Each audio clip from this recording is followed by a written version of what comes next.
uyu munsi turashaka kuvuga ku mbaraga, ku mwuka, ku myuka iri inyuma y'ibihugu, inyuma y'ubutegetsi mu gukomeza kubwinjiza mu ntambara no mu kumena amaraso. Mu yandi magambo ni ukugira ngo tumenye ibihugu dutuyemo imbaraga birwana nazo. Ni ukugira ngo dusobanukirwe yuko buri gihugu cyose, buri mahanga afite izindi mbaraga ziyakoresha. Baba biyeguriye Satani. Hari undi mwuka upushinga abategetsi bo mu isi gukomeza guhangana n'ubundi butegetsi. Ndabaha urugero ku gihugu cyacu cy'u Rwanda. Hano bashatse kwerekana ko hari icyo bita spiritual power, imbaraga zo mu mwuka ziri inyuma y'ubutegetsi, ziri inyuma y'ibihugu, zikorana n'ubutegetsi bwo mu bihugu. Iyo tuvuze abaperesi, aha muhitondere, kubera iki uyu munsi nashatse ko twiga ibi bintu. Ni intambara ihuje Israel na Amerika mu kurwanya Iran. Irani nibwo buperesi bwa kera. Hano bari kutwereka ko ubuperesi bwa kera bwari bufite undi mwuka, bufite izindi mbaraga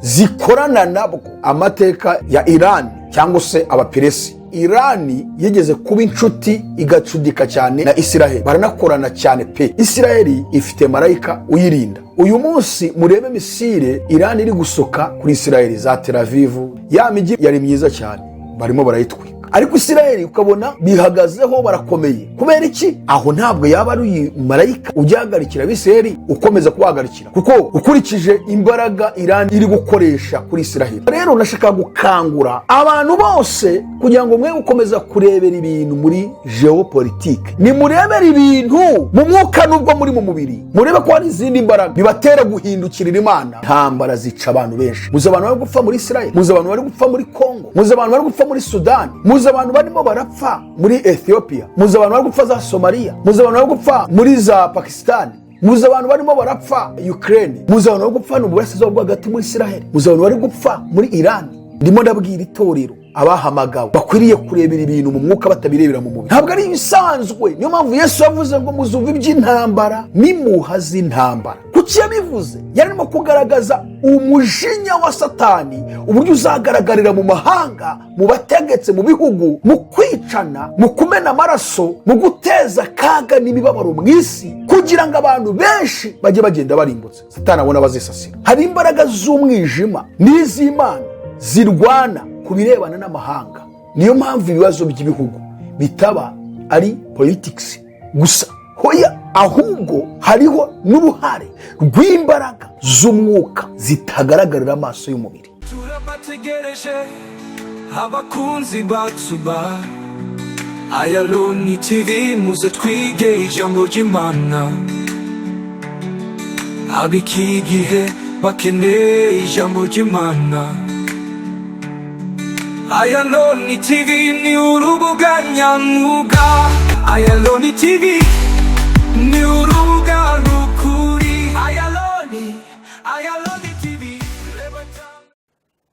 Ndagusuhuje kandi ndakwifuriza amahoro y'Imana. Nshuti mukundwa, wowe ufata umwanya ugakurikira ubutumwa bwiza tugenda tukugezaho butambuka kuri iyi platform ya Ayaloni TV, shakiro ry'ubutumwa bwiza bw'Ubwami bw'Imana.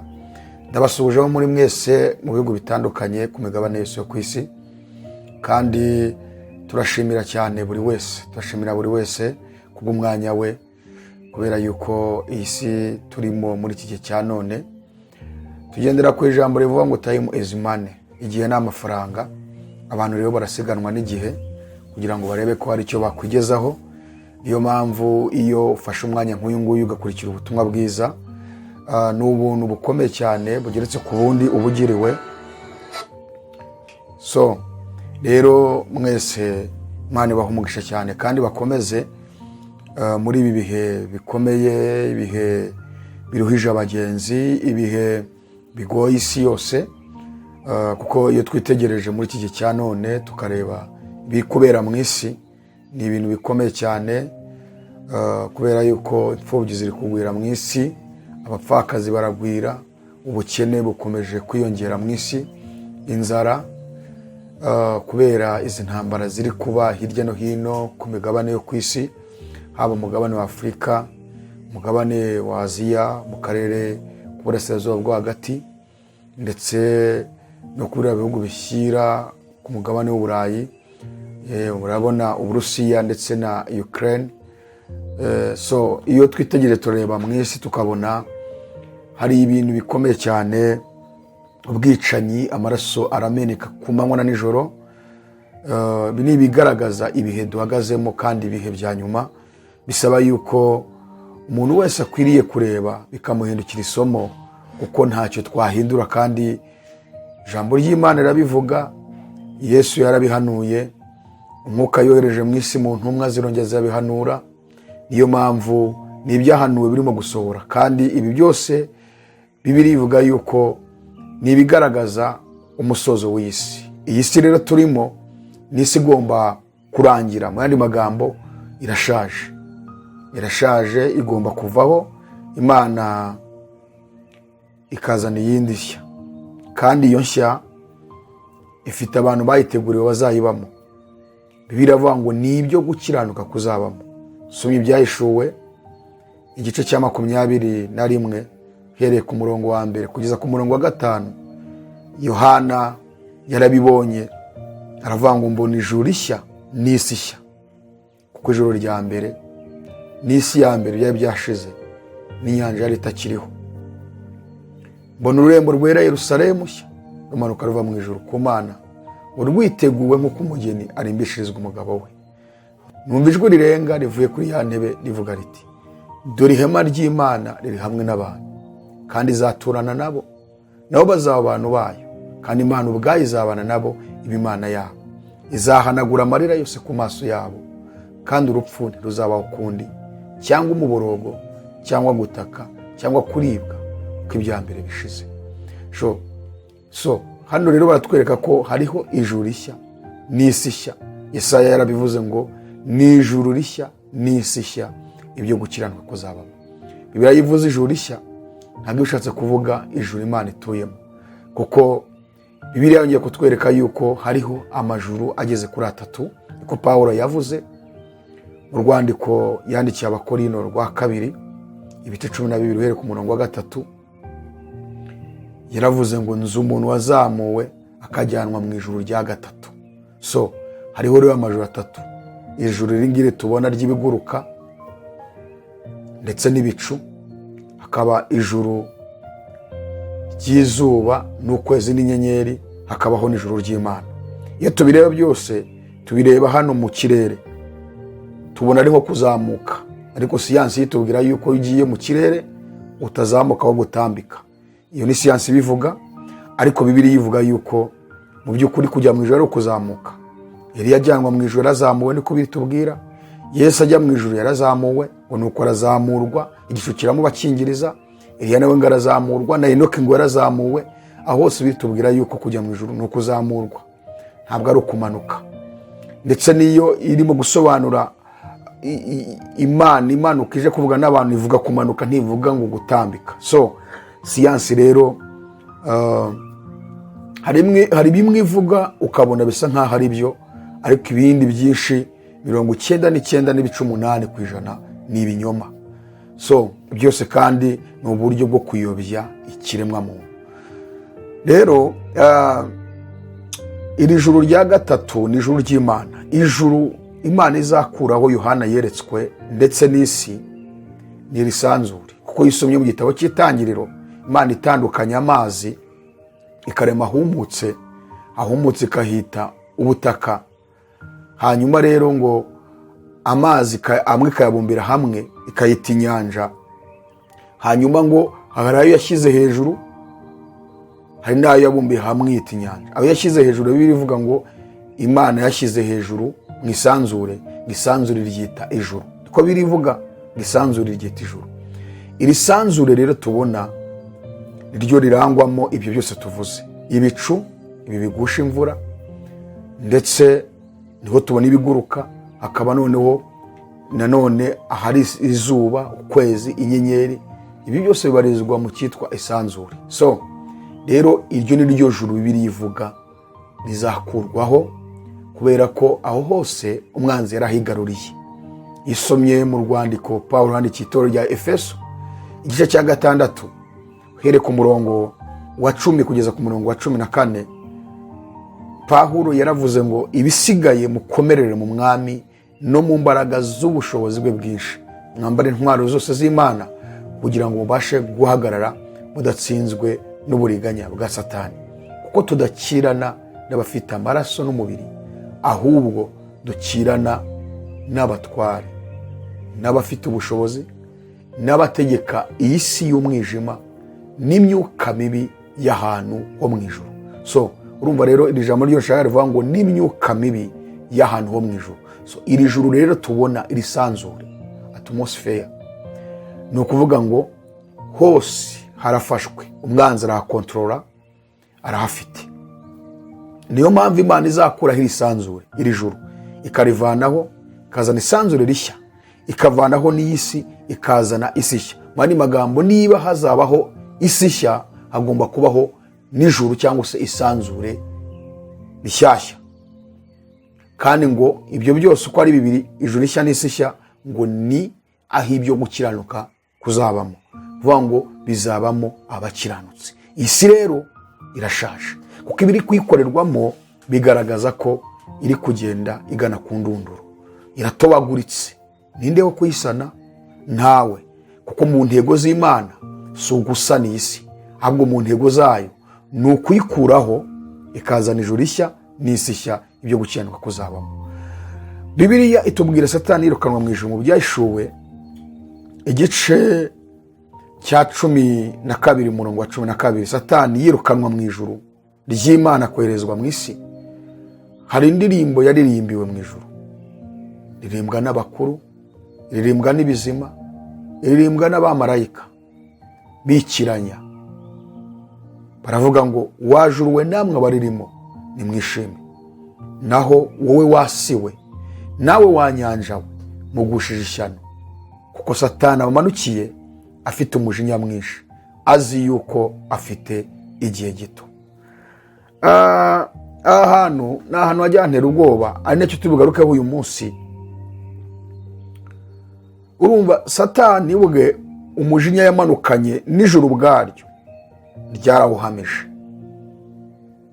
kandi riyongera avuga ngo ubonye ishyano isi n'inyanja. Kuvuga ngo ingaruka zose tubona ku mazi, ku nyanja, inyanja zibirindura zigasenya ibihugu, zikarengera abantu, zikarengera ibihingwa abantu bahinze, ibiba byose mu nyanja, ingaruka nyinshi zikagera ku bantu.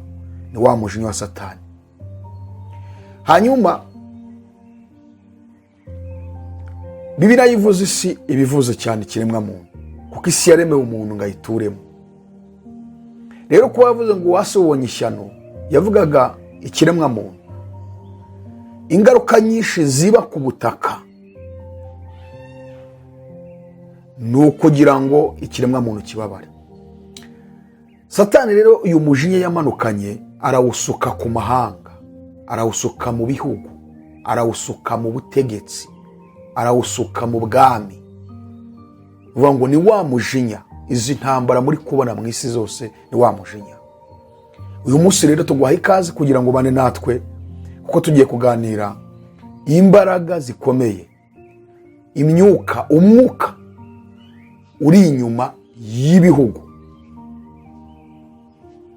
ari gukomeza gupushinga abami, abatware, ubutegetsi, abategeka iyi si, hagakomeza kubaho intambara nk'izo turi kubona mu burasirazuba bwo hagati.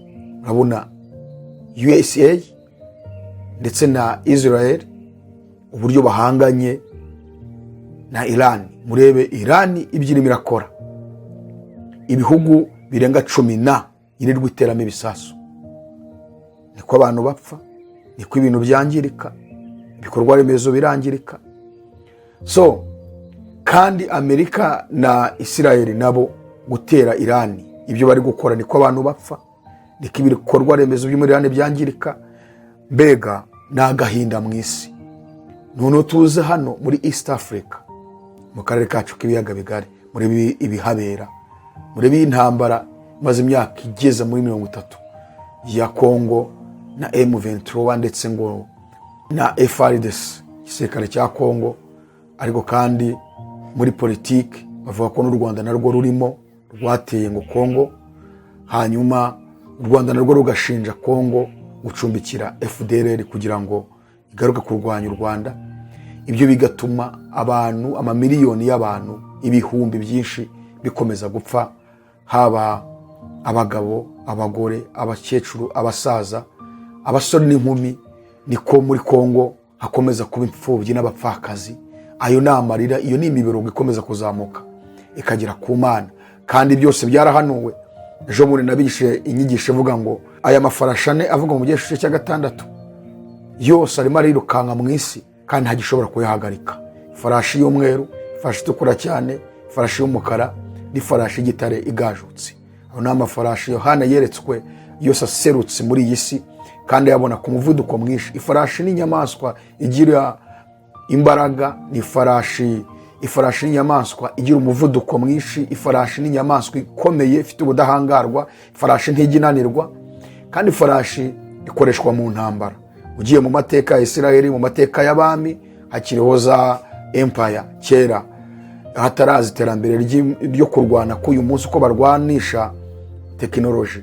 Abantu barwanishaga amafarashi. Ifarashi yari nka burende z'uyu munsi, izi modoka z'intambara, cyangwa se nka helicopter, indege z'intambara. So yari ifarashi, iyo bavuze Bibiliya ivuze ifarashi biretse kuvuga intambara. Rero Yohana yabonye ifarashi enye ziserutse mu isi ngo ziruka ku muvuduko mwinshi. Habanza y'umweru, hakurikiraho itukura cyane, hakurikiraho y'umukara, hakurikiraho igitare gajutse. Izo zose ziri kwirukanka mu isi. Gusa dushimira Imana ko habanje y'umweru. Umunsi twaganiriye ku byahishuwe tuzagaruka ku ifarashi y'umweru, igituma ariyo Yohana yabanje kwerekwa.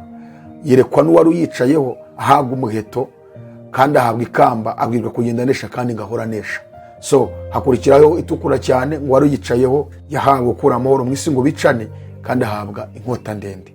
So ukomeje rero, izo zose zifite icyo zisobanuye, ariko zose ziri kwiruka hano mu isi, kandi nta muntu ushobora kuzihagarika keretse uwabihishuye.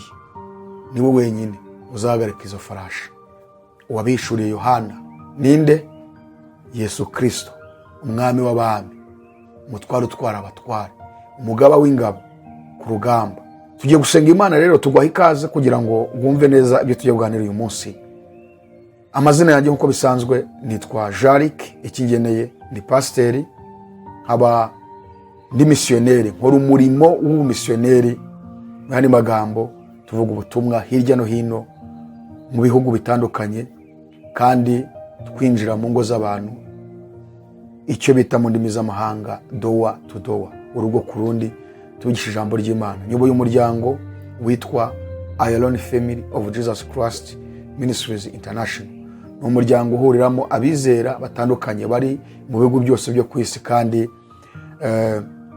tugira amateraniro iminsi no mu cyumweru, kuwa mbere, kuwa gatatu, kuwa gatanu ndetse no ku cyumweru. Ni amateraniro tuba twigamo Bibiliya. Tugira icyo bita Bible Study, ishuri rya Bibiliya, kuwa mbere, kuwa gatatu no kuwa gatanu, saa 3 z'ijoro kugeza saa 5 z'ijoro. Abantu barimo kwiga Bibiliya, uvuga ngo tugendera ku masaha yo mu Rwanda no mu Burundi. Hanyuma ku cyumweru tugira Sunday service, abantu bakiga ijambo ry'Imana. Ikindi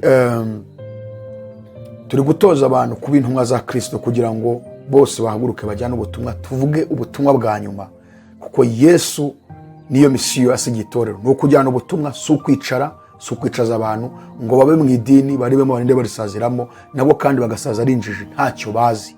Ubona bakiri injiji ku ijambo ry'Imana, ku by'agakiza, kandi baricaye imbere ya bishopu, padiri, apotre, monsenyeri n'abandi, akarinda saza utamubaza ibyiringiro bye mu ijambo ry'Imana, kaba atabizi. Kibaza iyo myaka yicaye yose imbere y'umwigisha, kuki atigeze amenya? Ese ikibazo ni uwamwigishije cyangwa ikibazo ni uwigishijwe, cyangwa bose ahubwo bafite ikibazo? Ese aho ntabwo babibeshya ko bajya mu ijuru kandi bari kujya mu irimbukiro? Ibyo nibyo tuba turi kwigisha abantu, twerekana ko Yesu yatumye itorero, ntiyavuze ngo nibicare cyangwa bicazwe. Ni ukugenda, ni ugutozwa bakagenda. Turi gutoza rero, tugira ishuri rya Bibiliya, Bible Study, kandi icyicaro cy'iministeri kiri Kampala muri Uganda. Kuvuga ngo ni Ministries ifite ubushobozi, Imana yayihaye ubushobozi, ifite ibyangombwa byose, kandi igomba kuvuga ubutumwa bwa nyuma. Ishaka kwifatanya natwe, tuguha ikaze. Ariko ni abantu n'ubundi batari mu madini. Abashaka gukizwa turababwiza ubutumwa bagakizwa. Abashaka kwifatanya natwe bagomba kuba batari mu madini, kugira ngo duhagurukane twakire ukuri kw'ijambo ry'Imana tujyana ubutumwa. Reba aho rero kuri screen yaho uri kureba ikiganiro, manuka hasi muri description ya Iron TV urabona ijambo ryanditse ngo MOA, kirikaho manuka hasi muri description. Munsi y'intego za Iron urahasanga link ya WhatsApp, ukirikeho hanyuma turakubona requestinze tukwakire. Reka dusenge Imana kugira ngo twinjire mu kiganiro cyacu cy'uyu munsi. Mwami Yesu, turagushimiye umwanya mwiza uduhaye.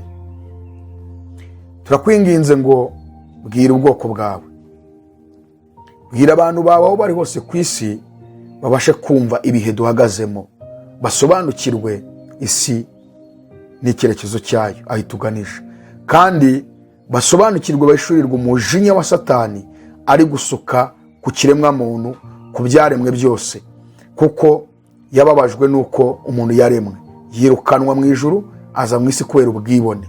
None umujinya wose arawusuka, arawuranguriza kuri twebwe. Kangura buri wese kugira ngo amenye neza uko agomba kwitwara hano muri iyi si. Uduhe agakiza kanyako. Abari basubiye inyuma bongererwa imbaraga, abari bacogoye wongere ubasukeho imbaraga zawe. Turi mu bihe byo gusenga kugira ngo uhembure itorero, kandi ukora imirimo ikomeye hirya no hino ku isi. Ngwino ubane natwe ubutumwa bwiza tugiye kuvuga bubohora abantu, bugira ubakora nabo bageza.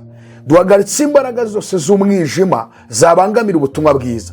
Duhagaritse ibitero bya Satani bishobora kubangamira ubutumwa tugiye kuvuga, kugira ngo bwinjire mu matwi y'ababwumvise, kandi bukuruguture, buhembure imitima yabo, bambara imbaraga, bakizwe, kugira ngo bitegure ubwami bwawe ugiye kutuzanira. Ndagushimiye. Reka nanjye ugiye kuvuga ntaba ari njye, ahubwo izina ryawe ryo rihabwa icyubahiro. Ubutumwa bwiza ngiye kuvuga, reka mbe mikoro, wowe ibyo ushaka n'ibyo ushima ari bigeza ku bari mu isi bose, kandi buri wese abashe gukizwa nabwo. Ndagushimiye ko ngishe gusenga, byambaje nizeye mu izina rya Yesu, amen. Tugwaye ikaze rero muri uyu mwanya. Uyu munsi turashaka kuvuga ku mbaraga, ku mwuka, ku myuka iri inyuma y'ibihugu, inyuma y'ubutegetsi, mu gukomeza kubwinjiza mu ntambara no mu kumena amaraso. Ntabwo biri ubu, ahubwo ni kuva kera. Mu yandi magambo ni ukugira ngo tumenye ibihugu dutuyemo imbaraga birwana nazo. Ni ukugira ngo dusobanukirwe yuko buri gihugu cyose gifite umwuka ukorana nacyo, ugikoresha. Mu yandi magambo, buri butegetsi, buri mahanga afite izindi mbaraga ziyakoresha. Iyo ubutegetsi cyangwa se abategeka b'icyo gihugu batiyeguriye Imana, baba biyeguriye Satani. Mu yandi magambo, hari undi mwuka upushinga abategetsi bo mu isi gukomeza guhangana n'ubundi butegetsi, ndetse no kurwanya umwuka w'Imana mu kwigarurira abantu muri ubwo butegetsi cyangwa muri icyo gihugu. Vuga ngo rero hari umwuka w'ubutegetsi, umwuka w'abategeka uhora uhanganye n'umwuka w'Imana mu gutuma abantu badashobora kugira gute, kuyoboka Imana rurema ngo bayigandukire.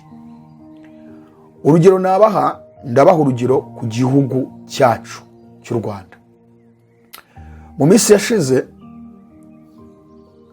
nabonyeho urwego rw'igihugu rw'imiyoborere RGB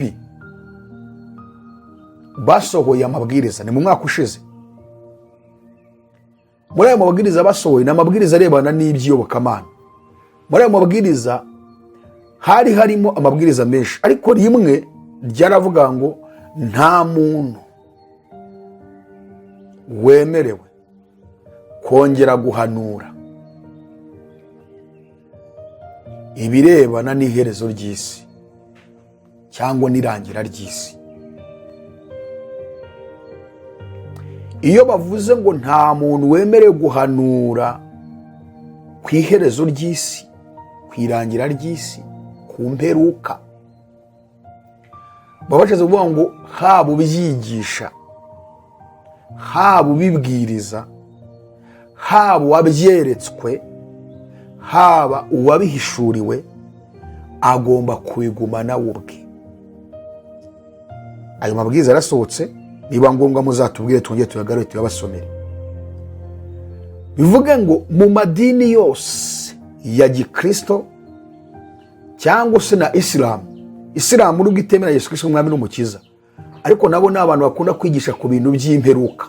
Nubwo ibyo bigishaho byinshi bari ibinyoma, ariko babyigishaho kameme. Kubera ko iteka ryose umuntu wese wakwigisha ntiyigisha ari mu izina rya Yesu, ibyo yavuga byose ni ibinyoma.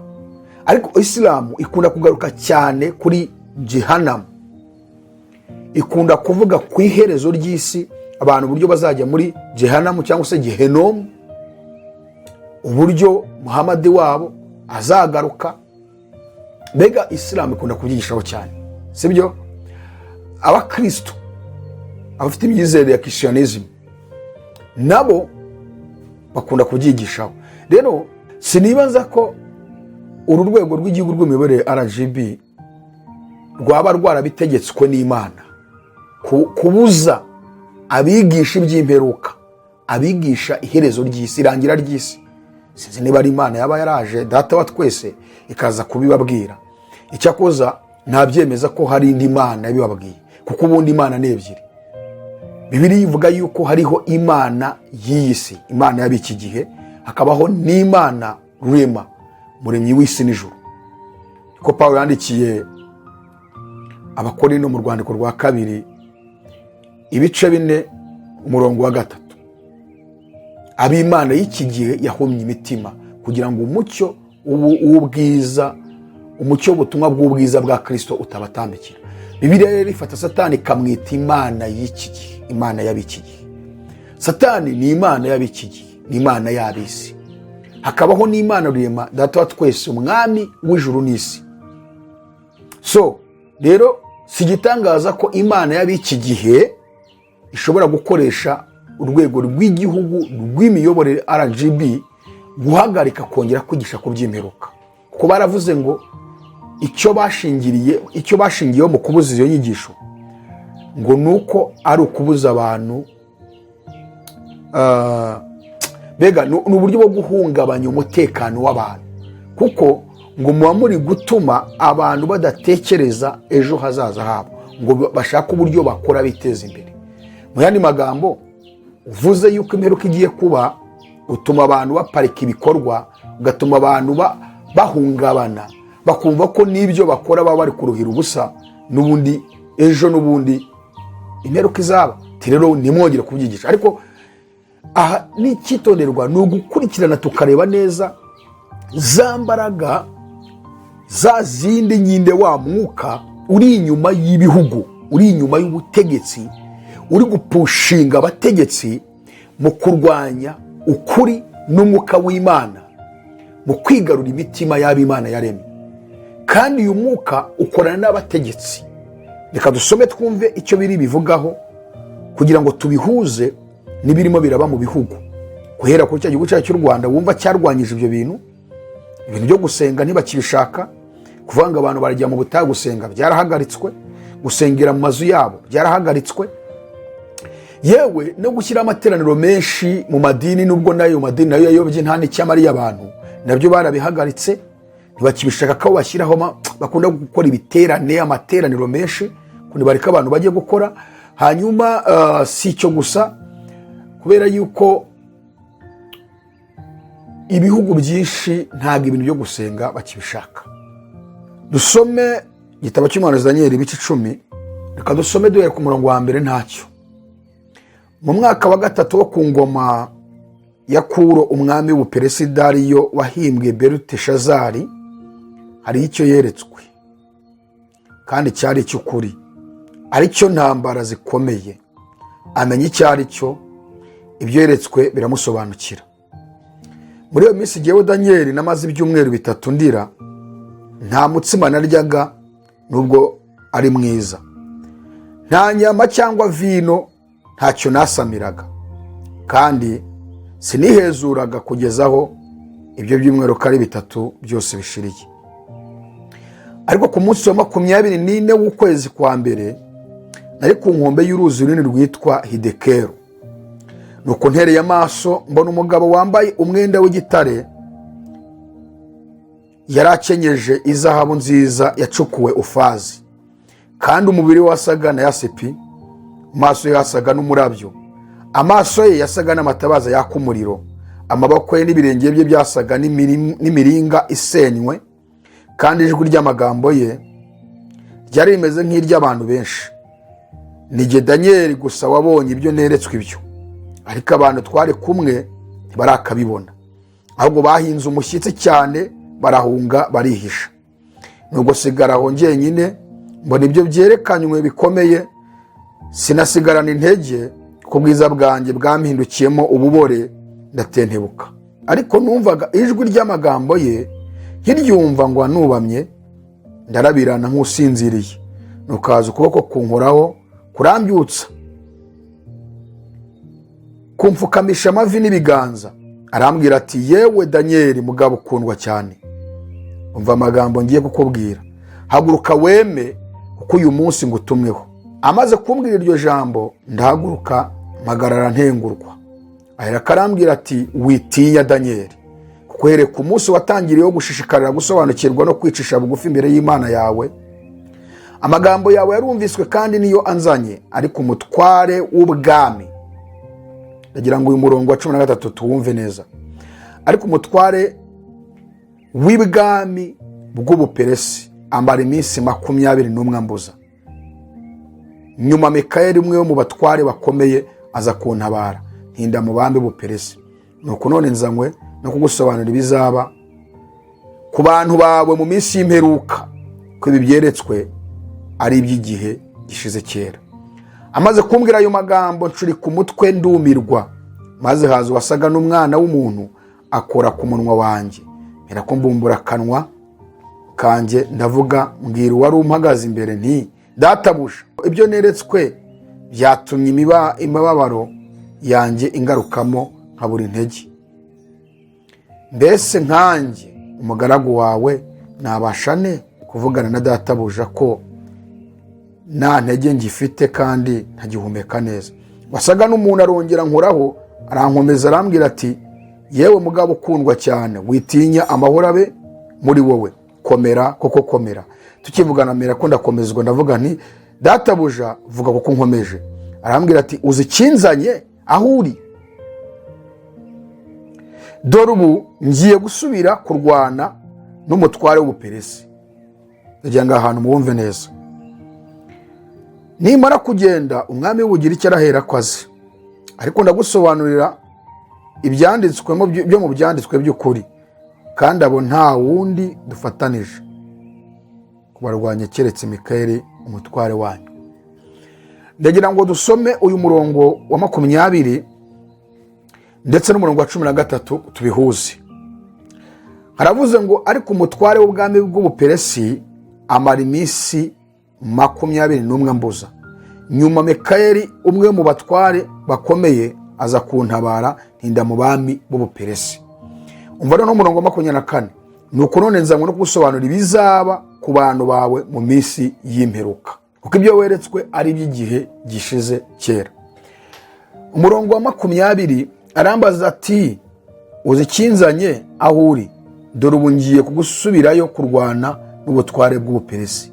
Nimara kugenda, umwami w'ubugira iki arahera ko azi. So ndagira ngo aha hantu tubumvikane, buri wese ahumve. Ni ukuvuga ngo aha Bibiliya igaragaza neza yuko hari imbaraga. Ni ukuvuga ngo Bibiliya hano itweretse ko hariho imbaraga, icyo bita spirit power, imbaraga ziri inyuma cyangwa zari ziri inyuma y'ubu bwami bw'ubuperesi. Ni ukuvuga ngo ni imbaraga z'umwuka zari inyuma y'ubwami bw'ubuperesi. Ntabwo ubu bwami cyangwa se aba bami marayika Gaburiyeli abwiye Daniyeli ko aravuze ngo umutware w'ubwami bw'ubuperesi amara iminsi 21 ambuza. Vuga ngo hano Daniyeli yarashishikajwe no gusenga, fata ibihe byo kwisonzesha, yiyiriza ubusa, ari kubaza impamvu iyi myaka Imana yababwiye bagomba kumara i Babuloni mu bunyage yarangiye, bakaba badataha. Kandi mu buhanuzi bwa Yeremiya 25 yari yarabivuze ko ari 70, kandi nyuma ya 70 bagomba kugira gute? Gusubira iwabo. Daniyeli rero mu gusenga, umunsi yatangiraga gusenga wa mbere agipfukama asenga, Imana yese yohereza marayika Gaburiyeli, kuko ari ushinzwe kuzanira ibisubizo ikiremwa muntu. Genda umwereke, umusobanurire buri kintu cyose. Gaburiyeli ku munsi wa mbere ayisaza ngarika ageze mu bwami bw'ubuperesi, ubutware bw'ubwami bw'ubuperesi buramutangira. Hano rero ntabwo ari abatware mu buryo bw'umubiri, si abami bo mu buryo bw'umubiri, kuko ntabwo umuntu w'umubiri ashobora guhangana na marayika ikiremwa cy'umwuka, ntabwo bishoboka. Hano bashatse kwerekana ko hari icyo bita spiritual power, imbaraga zo mu mwuka ziri inyuma y'ubutegetsi, ziri inyuma y'ibihugu, zikorana n'ubutegetsi bwo mu bihugu. Iyo abategetsi b'ibihugu batemereye umwuka w'Imana kubayobora, hari undi mwuka, hari izindi mbaraga zibakontorora, kandi izo mbaraga zibakoresha ibibi. Izo mbaraga zibakoresha mu buryo bwo kurwanya ukuri kw'Imana, bakarwanya itorero, ndetse zikabakoresha mu guhangana no kwica no guteza intambara ku bandi baturanyi babo, ku bindi bihugu. Zikabateza ikintu cyitwa inda nini, ubwikubire n'inzara n'icyubahiro, no gushaka kwigarura iby'isi ngo aribo babigira bibi byabo byose. Rero uyu mutware w'ubwami bw'ubuperesi watangiriye marayika Gaburiyeli ntabwo ari umutware wo mu mubiri, ahubwo ni izindi mbaraga zikomeye zari zishyigikiye cyangwa se zakoranaga, zakoreshaga ubutegetsi bw'abaperesi. Iyo tuvuze abaperesi aha muhitondere, kubera iki uyu munsi nashatse ko twiga ibi bintu. Ni intambara ihuje Israel na Amerika mu kurwanya Irani. Irani nibwo buperesi bwa kera. Hano bari kutwereka ko ubuperesi bwa kera bwari bufite undi mwuka, bufite izindi mbaraga zikorana nabwo.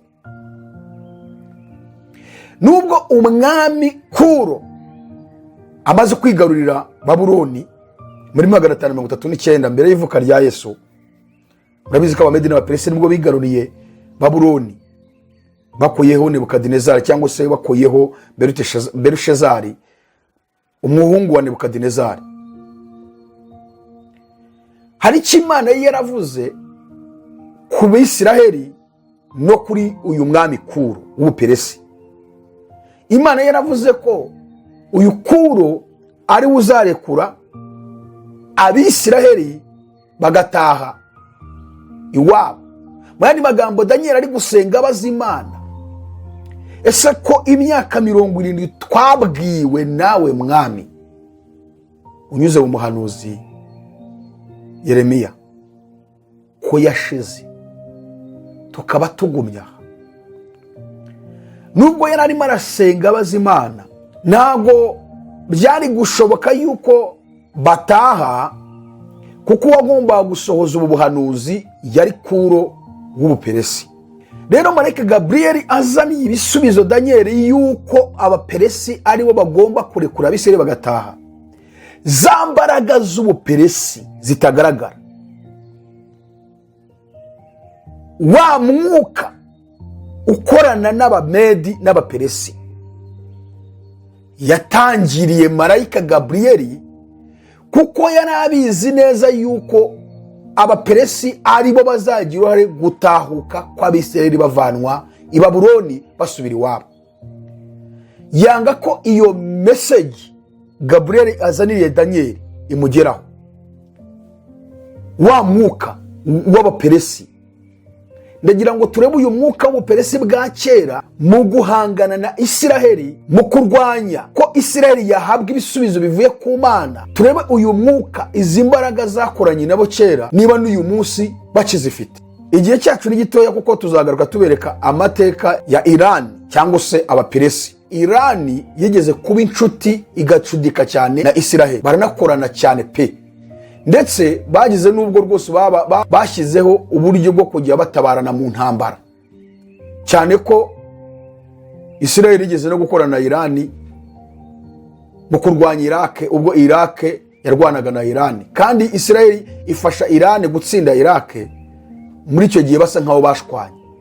Rero bigeze kujyana amasezerano y'ubufatanye mu ntambara, gutabarana ndetse n'imihahiranire, kugeza ubwo Irani yahaga cyane Isiraheli peteroli nyinshi. Tuzagaruka mu mateka rero y'uburyo babanye, uburyo bagiye babana, bagiranye ubushuti mu myaka 40 ishize, ndetse n'icyatumye bacana umubano, kugeza ubwo Irani yanga urunuka Isiraheli, kugeza ubwo Isiraheli nayo yanga urunuka Irani, kugeza ubwo hatangiye kuba intambara zo mu bwihisho hagati ya Isiraheli na Irani. Irani ikeretinga imitwe irwanya Isiraheli, akaba ari yisapotinga, harimo nkaki, harimo Hamasi yo muri Gaza, harimo Hezbollah ya Lebanon. Iyo ni imitwe yatangijwe na Irani, kandi Irani niyo yisapotinga mu ntwaro kugira ngo ikomeze rwanye Isiraheli. Uru rwango rwaje ryari rwatewe n'iki? Ko bigeze kuba inshuti magara nyuma yuko Isiraheli imaze kwitwa igihugu mu cya 948. Bamaze igihe kingana iki babanye neza? Byahindutse gute? Tuzabigarukaho, ariko turi kureba imbaraga umwuka uri inyuma y'ibihugu mu guhangana n'ibindi bihugu, ndetse no mu guhangana n'umwuka n'imbaraga z'Imana mu kwigarurira ikiremwa muntu mu bihugu. Hano bari kutwereka rero uyu marayika Gaburiyeli uburyo yazaniye Danyeli ibisubizo ku munsi wa mbere asenga, ariko ngahura n'umutware w'ubwami bw'Ubuperesi aramutangira. Avuga ati no, iyo message nagomba kuyishyira Danyeli, ntabwo bishoboka, kuko Gaburiyeli umurimo we ari ukujyanira ibisubizo abera mu isi, nta kindi yemere kurwana. So aratuza. Ikibazo rero nabaza ahangaha kunkurikiye, ese hano ko Gaburiyeli yabivuze nk'aho ari ubutware bw'abami b'umubiri, ese umuntu w'umubiri ashobora kubona akarebana na marayika Gaburiyeli mu buryo bw'umubiri akamubona? Ese umubiri warwanya umwuka ku buryo ubwami bw'Ubuperesi bwashobora kurwanya marayika Gaburiyeli mu buryo bw'umubiri? Ntabwo bishoboka.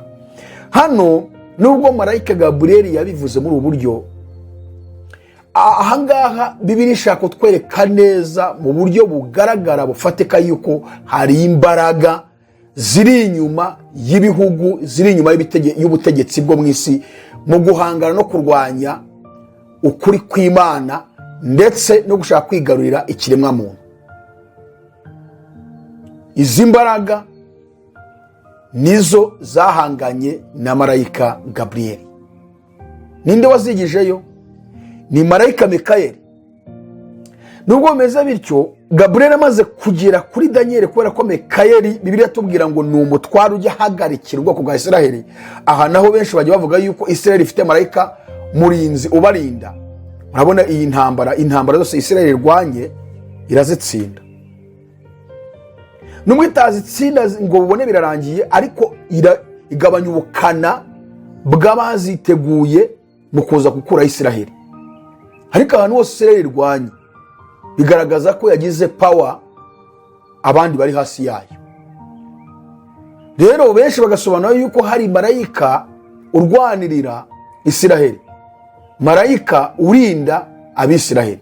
Urugero tusanga hano mu gice cya 12 cy'umuhanuzi Daniyeli, hatubwira ngo uhere ku murongo wa 1, 12 murongo wa 1, ngo maze icyo gihe Mikayeli wa mutware ukomeye ujya ahagarikira abantu bawe azahaguruka. Hazaba ari igihe cy'umubabaro utigeze kubaho, uhereye igihe amahanga yabereyeho ukageza icyo gihe. Nuko icyo gihe abantu bawe bazaba banditswe mu gitabo bazarokorwa. Hano batubwiye ngo Mikayeli wa mutware ujya ahagarikira abantu bawe. Aha rero niho benshi bifasha bavuga yuko Isiraheli ifite marayika uyihagarikira, ifite marayika uyirinda. Uyu Mikayeli ni nawe batubwira mu gice cya 10 cya Daniyeli waje kwigizayo uwo mutware w'ubwami bw'Ubuperesi wari wabuje marayika Gaburiyeli kuzanira ibisubizo Daniyeli. So niyo mpamvu n'uyu munsi ubona Isiraheli Rwanda, ukabona mu by'ukuri tugiye kureba iyi ntambara iriho uyu munsi, ukurikije ibisasu Irani isuka kuri Isiraheli, Isiraheli akaba yarangiye. 2025 yongeye kohereza misile zigeze muri 550 muri uyu mwaka ushize. Uyu munsi murebe misile Irani iri gusoka kuri Isiraheli, za Tel Aviv, za Gaza, ya miji yari myiza cyane barimo barayitwika.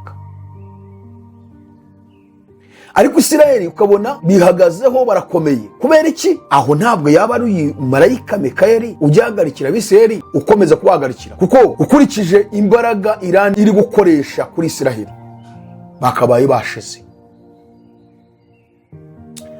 Aho ushobora kuvuga ngo Isiraheli ngo yararangiye, ngo yarapfuye, ngo nta buzima kuko bihakanye Yesu. Ibyo nabyemera ku ruhande rumwe. Kubera iki? Na Paulo yandikiye Abaroma bice 10 uhere ku murongo wa 1, aravuga ngo bene data, icyo umutima wanjye wifuza nicyo nsabira Abisiraheli bose ni ukugira ngo bakizwe. Ndabahamya yuko bafite ishyaka ry'Imana ariko ritava mu bwenge, kuko ubwo bari batazi gukiranuka kw'Imana uko ariko bagerageje kwihangira gukiranuka kwabo ubwabo, bituma basuzugura gukiranuka kw'Imana. Kuko Kristo ari we amategeko asohoraho, kandi akaba ari uhesha uwizera wese gukiranuka. Hano Paulo ari kugaragaza ko Isiraheli yagize ishyaka ry'Imana ko ridaturuka mu bwenge, kuko ubwenge ni Kristo. Ishyaka ry'Imana rishingiye ku mategeko, kandi amategeko yahamyaga Kristo Yesu wagomba kuza mu isi. Niyo mpamvu Yesu yagize abwira Abisiraheli ijambo rikomeye, arababwira ngo murondora mu byanditswe kuko muzi ko ariho harimo ibimpamya, ngo nyamara mwaje kuza hondi ngo mbahe ubugingo. Vuga ngo Yesu yaje mu isi bakomeza kujya mu mategeko, bajya mu byanditswe, ukomeza kwiga amategeko bareba Yesu uburyo yahanuwe Mesiya, bajya mu byahanuwe ba Yesaya, abandi bose bagiye bahanura. Nyamara uwo byahanuye, uwo amategeko yavugagaho ari ubarimo, aravuga ati murondera mu byanditswe ko muzi ko ari byo bimpamya, nyamara mwanze kuza hondi ngo mubone ubugingo. Rero Isiraheli hari uburyo Imana abaye nkaho ibateyeho umugongo, kuko banze Mesiya. Uyu Mesiya wabo wari warahanuwe waje bakamwanga, bakomeza kuguma mu mategeko kugeza ubwo bamwicira. Paulo yandikiye Abaroma bice 11 murongo 25 kugeza 28, yaravuze ngo bene data, kugira ngo mutabona uko mwirata, ndashaka yuko mumenye iby'iri banga. Abisiraheli bamwe banangiye umutima, ariko si bose, kugeza aho abanyamahanga bazinjira mu itorero bakagera ku mwaro ushyitse, nibwo Abisiraheli bose bazakizwa. Nkuko byanditswe ngo umukiza azava i Siyoni, azakura muri Yakobo ko tubaha Imana kose. iryo ni isezerano mbasezeranije ubwo nzabakuramo ibyaha. Noneho 28 akavuga ngo kubw'ubutumwa bwiza babaye abanzi b'Imana ku bwacu, ariko kubwo gutoranwa n'Imana bayifitiye igikundiro ku bwa basekuruza. Kubw'ubutumwa bwiza babaye abanzi b'Imana ruvuga ngo babaye abanzi b'Imana bishingiye ku butumwa bwiza. Niyo mpamvu kuri bo nta butumwa bwiza bageraho, kuko muri iyo kote ni abanzi b'Imana, barabwanze bahinduka abanzi b'Imana mu kubwirwa ubutumwa bwiza. Ni ukuvuga ngo babaye abanzi b'Imana kuri kote yo kubwirwa ubutumwa bwiza. Imana irabihorera, ubutumwa yari yabazaniye buzira twebwe abanyamahanga. Ntabwo Imana yahindutse abanzi bayo mu bindi, ahubwo yahindutse abanzi bayo kuri kote y'ubutumwa bwiza. Barabwanze, iravuga ubwo mu bwanze bushyirwa abanyamahanga. Na Pawulo yigeze avuga ijambo rikomeye aribwira abayuda, numva ari mu byakozwe no mu 28, byari bikwereka ari mwebwe mubanza kubwirwa ubutumwa bwiza, none ubwo mu bwanze bushyiriye abanyamahanga, kuko n'ubundi byanditswe ngo Imana yampagurukije kuba intumwa y'abanyamahanga, ngo abanyamahanga babyumvise baranezerwa, bo bakiye ubutumwa Pawulo abashyiriye. Rero Bibiliya tubwira ngo kubw'ubutumwa bwiza babaye abanzi b'Imana ku bwacu, ariko kubwo gutoranywa n'Imana bayifitiye igikundiro ku bwa basekuruza. So ni ukuvuga ngo hano hari igikundiro bafite ku Mana kubera sekuruza wabo Aburahamu, sekuruza wabo Isaka, sekuruza wabo Yakobo. Akaba ariyo mpamvu dushobora gutekereza ko hashobora kuba hari marayika murinzi urinze ishyanga rya Isiraheli. Bari abayuda mubona benshi bahakana ngo ntabwo ari abayuda, ukurikije ukuntu bakora n'ukuntu barwanywa. Ibyihebe iriya mitwe Hezbollah, Hamasi, abitwa ngo ni Abahuti, mbega biriya bihugu bikikije Isiraheli birimo abanzi benshi kandi n'abanzi ba Isiraheli. Ukurikije ukuntu babarwanya, Isiraheli akaba yaravuyeho kuva yashyirwaho muri 48. Rero hano batubwiye ngo maze icyo gihe marayika Mikayeli wa mutware ujya ahagarikira abantu bawe. Aha nibo benshi bashingira ko Isiraheli ko ifite marayika Mikayeli uyihagarikira. Mikayeli tuzamugaruka turebe uyu wari we, turebe niba ko ari byo. Gusa icyo navuga nuko n'abanzi b'Imana kubw'ubutumwa bwiza, niyo mpamvu kwiza akanya utababwiriza ubutumwa bwiza ngo babwumve, ariko Imana bafite igikundiro ku bwa basekuruza. Mu isezerano Imana yahaye basekuruza babo Aburahamu, Isaka na Yakobo. Tugaruke gatoya rero, hano bari kutwereka ko hari imbaraga ziri inyuma y'ibihugu, hari imbaraga zipushinga abategetsi, abaperezida, parliament, ni ukuvuga ngo inteko yose, sena, abaminisitiri, abadepite ndetse n'izindi nzego zose zifatanyije mu kuyobora igihugu, n'izishinzwe umutekano, yaba iza gisirikare, yaba iza polisi ndetse n'izindi nzego. Hari imbaraga ziri inyuma zipushinga aba bategetsi, aba bayobozi mu guhangana n'ibindi bihugu, mu guteza intambara. Arizo zindi twabonye Bibiliya tubwiye Satani yirukanywe aza mu isi ngo waje namwe bari bamo nimwishime, naho wasiwe nawe wanyenjewe mu gushishano, kuko Satani amanukiye afite umujinya mwinshi, azi yuko afite igihe gito. Izi mbaraga rero ziri inyuma y'ibihugu byo mu isi, kandi ni ibihugu byose, ni ibihugu byose. Kubera iki aya magambo nashatse kuyabereka? Aha ndi kuburira abatuye isi ngo be gukomeza kurebera ibintu muri geopolitique, mwe kubirebera muri science, mwe kubirebera muri politike gusa, mu mbaraga z'ibisirikare, mu mbaraga zo kwigarurira ibihugu cyangwa zo kugira power. Ahubwo mubirebere murengaho, na babandi badakijijwe murengaho, murebe ko hari izindi mbaraga ziri inyuma zipushinga ubutegetsi mu gukomeza gucreya intambara mu isi, kugira ngo abaturage b'isi bakomeze kubura amahoro. Izo mbaraga ni za Satani, wa mutware, wa wundi wamanutse afitiye isi umujinya. Nizo zikoresha abategetsi, zikoresha abaperezida, zikoresha ibihugu kugira ngo umuturage w'isi akomeze abangamirwe kandi akomeze ababare, akomeze ahangayike, kandi ivugabutumwa rikomeze riburizwemo, kuko kameme murumva igihugu kirimo intambara, kuvugamo ubutumwa ntabwo bipfa gukunda. Abantu babuze amahoro, bafite ubwoba, barimo barirukanka, barihisha, ubukene bwawe bwinshi, imfubyi zirimo ziraboneka ko ababyeyi barimo barapfa, ababyeyi barabura abana, abagabo barabura abagore, abagore bagabura abagabo babo. Ibyo byose bitera umuhangayiko. Noneho n'ibyo bisasu niko byitura mu bihugu, aho hantu ntago ivugabutumwa ryakorerwa. Niyo mpamvu tuza gusoreza ku magambo Pawulo ari gushishikariza itorero. Aha rero nashaka gukangura abantu bose kugira ngo mwe gukomeza kurebera ibintu muri geopolitike, ni murebera ibintu mu mwuka nubwo muri mu mubiri, murebe ko hari izindi mbaraga bibatera guhindukirira Imana Umuremyi w'ijuru n'isi. Noneho ndongera gukangura n'abitirirwa izina rya Yesu ngo itorero, babandi bahumye kandi bagakwiye kuba bahumutse, bakareba izindi mbaraga zipushinga ibihugu mu gutuma ivugabutumwa ritabaho, gutuma abantu benshi bapfa barimbutse, kuko intambara zica abantu benshi. Muzi abantu bari gupfa muri Israel, muzi abantu bari gupfa muri Kongo, muzi abantu bari gupfa muri Sudani, muzi abantu barimo barapfa muri Ethiopia, muzi abantu bari gupfa za Somalia, muzi abantu bari gupfa muri za Pakistan, muzi abantu barimo barapfa Ukraine, muzi abantu bari gupfa mu burasirazuba bwo hagati muri Israel, muzi abantu bari gupfa muri Iran. Ndimo ndabwira itorero abahamagawe bakwiriye kurebera ibintu mu mwuka batabirebera mu mubiri, ntabwo ari ibisanzwe. Niyo mpamvu Yesu yavuze ngo muzumve iby'intambara nimuha z'intambara. Kuki yabivuze? Yarimo kugaragaza umujinya wa Satani, uburyo uzagaragarira mu mahanga, mu bategetse, mu bihugu, mu kwicana, mu kumena amaraso, mu guteza akaga n'imibabaro mu isi, kugira ngo abantu benshi bajye bagenda barimbutse, Satani abona bazisasira. Itorero rya Yesu rihawe rifite misiyo ikomeye hano muri iyi si. Misiyo ya mbere niyi Pawulo niko yavuze mu rwandiko yandikiye Timoteyo rwa 2. Kandi iyi misiyo benshi bayiteshutseho, bayivuyemo.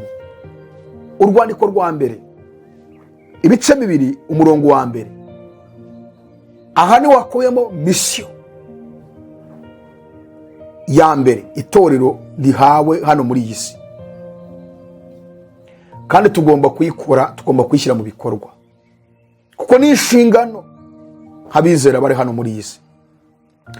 Irya mbere ya byose, ndaguhugurira kwingingira abantu bose no kubasengera no kubasabira no kubashimira. Kubingingira, kubasengera, kubasabira no kubashimira. Kubingingira, kubasengera, kubasabira no kubashimira imbere y'Imana.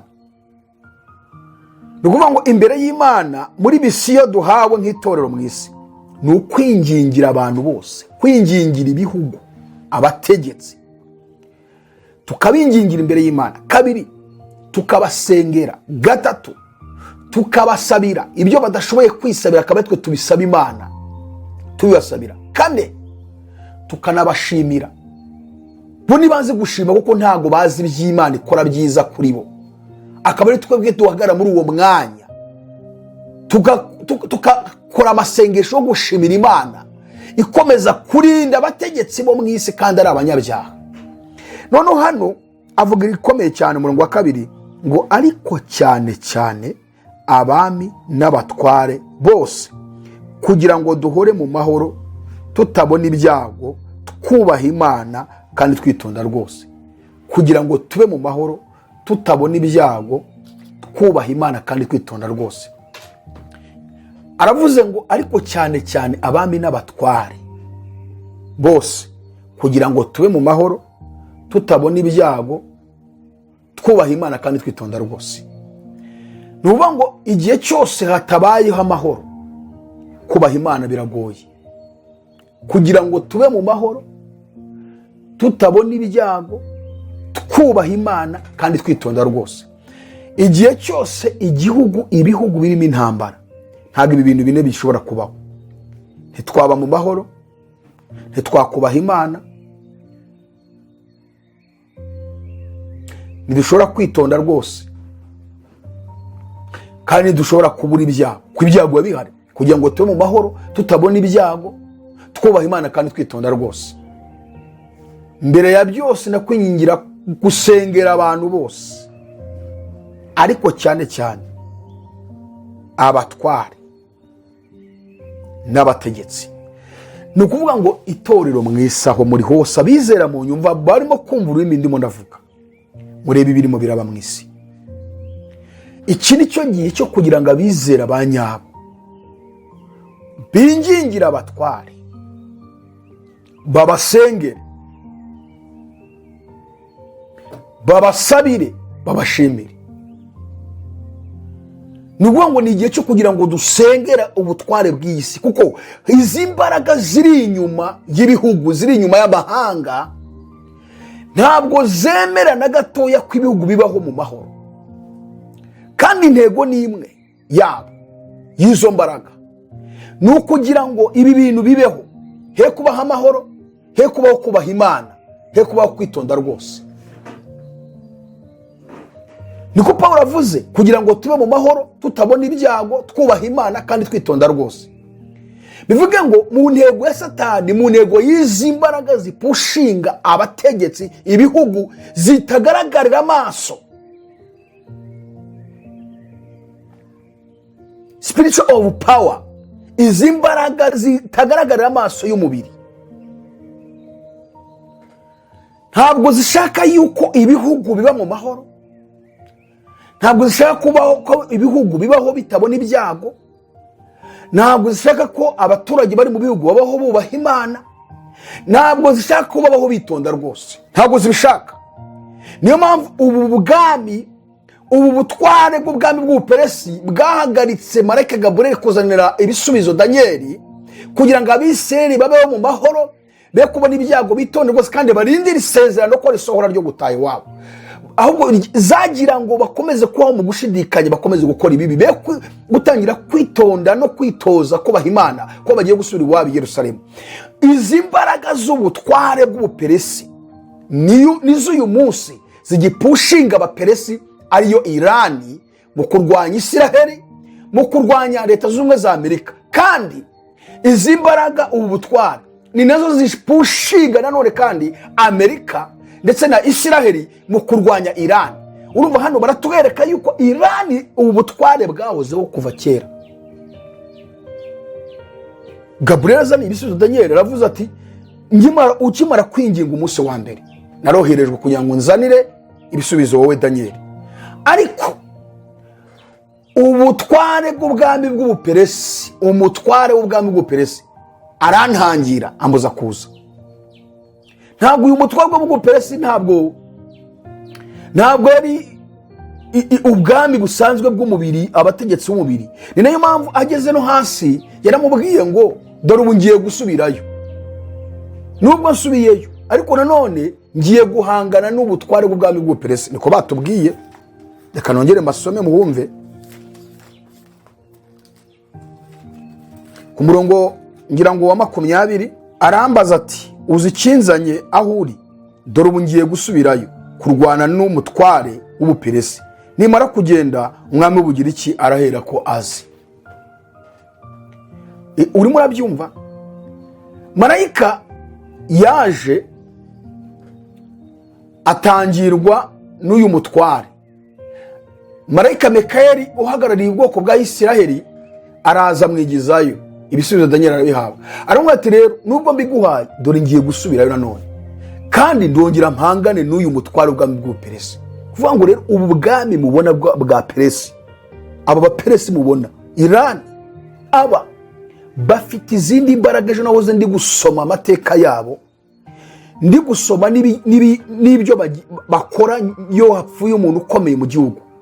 Urabona nk'ubu ngubu uyu muyobozi wabo Ali Khamenei wapfuye. Ubundi ngo iyo umuyobozi mukuru nk'uyu nguyu wa Iran apfuye, hari amabwiriza bagenderaho.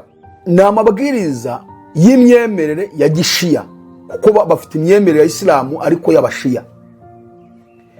Icyambere ngo nuko agomba gucaho iminsi cyangwa se amasaha 28, amasaha 48 barimo bararira.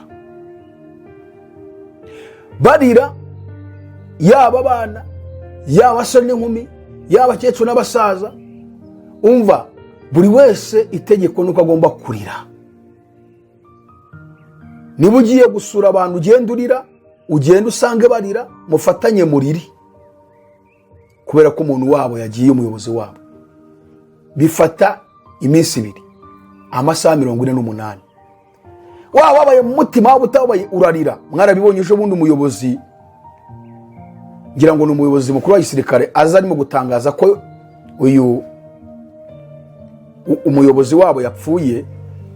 Yariri imbere y'itangazamakuru ry'igihugu, ararira kandi isi yose iri kumukurikira. Ni itegeko ko agomba kurira. Nyuma y'iminsi 2 irangiye, hakurikiraho iminsi 7 yo kunamira no gusengera uwo muyobozi wapfuye. Icyo gihe rero ibendera riramanurwa rigashyirwa hagati, hagakurikiraho gusenga basari, barimo barunamira umuyobozi wabo. Nyuma y'iminsi 7 irangiye, hakurikiraho gushyingura. Nubwo bazashyingura ari Kameneye. 7 irangiye yamaze gushyingura, ngo hakurikiraho iminsi 40 yo kwihorera wakoze icyo kintu, kwabiciye umuyobozi. Niyo mpamvu Isiraheli mu bintu yiteguye intambara y'umuriro. Buriya ntabwo intambara iraba. Intambara y'umuriro bakimara gushyingura, hakurikiraho kwihorera. Umuyobozi wa Leta Zunze Ubumwe za Amerika, President Donald Trump, atangiza intambara ye yavuze ngo intambara ngizamara ng'ibyumweru nka 3 cyangwa 4, hagati ya 3 na 4. Urumva yararimo guhuza na ya minsi 40 yabo, kuko bazi ko nyuma y'iminsi 40 intambara itisa nkayihosheje. Kuko baba icyo badakoze muri minsi 40 ngo bihoreye, mbega ibintu byose baba babirangije, ntago bagikora nyuma. Ubwo imbaraga zabo zose zigaragara mu minsi 40. Burumva imbaraga z'abaperesi. Ubu nyuma y'uko uyu muntu wabo ashyinguye umuyobozi, mugiye kubona ibintu bigiye kuba. Ibi ngibi byari utuntu tworoshye bakoraga. Ibihugu byose bagiye muri Arabia Saudite, bakajya muri za Qatar, bakajya muri iyi, mbega ibi ngibi bari bameze nk'imikino, kuko hari imbaraga bafite. Uriya mutware w'ubwami bw'ubuperesi, izo mbaraga zibapushinga n'ubu ziracyabariho. Muraje murebe akagiye kubaho ubwo. So rero Danieli hano batwika ko yasenze iminsi 21. Ni ukuvuga ngo rero inshuti z'Imana, Torero rya Kristo, dufite inshingano zo gusengera isi. Dufite inshingano zikomeye zo gusengera, kwingingira, gusabira, gusengera ubutware bwiza, kuko nabwo buri gihugu kiba gifite imbaraga zitagaragara zirimo gukorana n'abategetsi. Barabitweretse n'abaperesi, baritweretse n'abagiriki.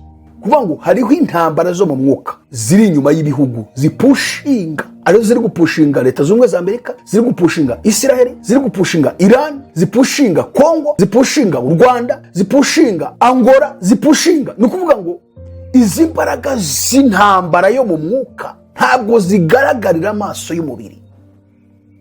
Hari ubutware, hari imbaraga zipushinga ibihugu, imbaraga z'intambara yo mu mwuka. Hari imbaraga z'umwijima n'iz'Imana zirwana ku birebana n'amahanga. Niyo mpamvu Danieli hari imbaraga zari zije zimuzaniye ubutumwa, zihura n'izindi mbaraga zishaka ko ibihugu bibaho mu ntambara, zidashaka ko ibihugu bibaho mu kuri kw'Imana. Izi mbaraga rero z'umwijima n'imbaraga z'Imana, ni imbaraga zose uko ari ebyiri zirwana zihanganye mu gushaka kwigarurira ibihugu cyangwa kwigarurira amahanga. Niyo mpamvu ibibazo by'ibihugu bitaba ari politics, gusa, hoya, ahubwo hariho n'uruhare rw'imbaraga z'umwuka zitagaragarira amaso y'umubiri.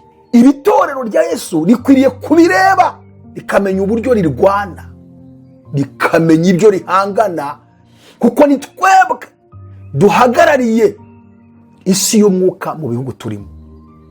Turabashimiye rero, mukomeze kubana natwe kubw'ubu butumwa, mukomeze kubuhererekanya. Tuzakomeza ikiganiro ubutaha. Reka dusenge. Turagushimiye kubw'ubutumwa bwiza duhaye, fasha umuntu wese ubwumvise kandi ukomeze kurengera abantu. Tubyambaje twizeye mu izina rya Yesu, amen. Imana ibahe umugisha. Shalom shalom. Tumenyekanisha ubuyobe buri mu madini, ibiganiro biteye imbere, byose birakuremamo agakiza. Duhure hamwe twige tumenye Bibiliya.